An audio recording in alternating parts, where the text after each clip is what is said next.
কি সব টাকা? হ্যাঁ 35 লাখ।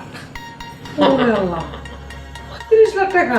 একটু গুনে দেখি। মনে লাগবে না, ব্যাংকের থেকে কচকচা নোট একদম। এত টাকা, কতগুলো টাকা তোমরা বিশ্বাস করে দিয়ে দিল? লোভ মানুষকে ধ্বংস করে। আর কেউ যদি লোভ সংবরণ করতে না পারে, এটা কি আমার দোষ বউ? তুমি কি সত্যি সত্যি তার 1 মাস পরে এটা ডাবল টাকা ফেরত দিবা?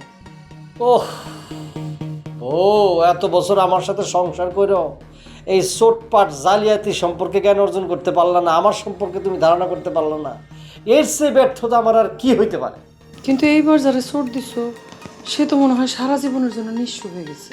আমার আরো টাকা চাই, আরো অনেক। টাকাই আমার ধ্যান জ্ঞান, টাকাই আমার সবকিছু। শোনো, টাকাগুলি আপাতত তোমার কাছে সুন্দর করে রাখো। আচ্ছা, এতগুলো টাকা তুমি যে আমার কাছে রাখতেছো, আমি যদি তোমার চোট দিয়া এই সব টাকাগুলা নিয়ে আর আমার যত গয়নাগাটি আছে সবগুলা নিয়ে পালায় যাই, তখন কি করবা?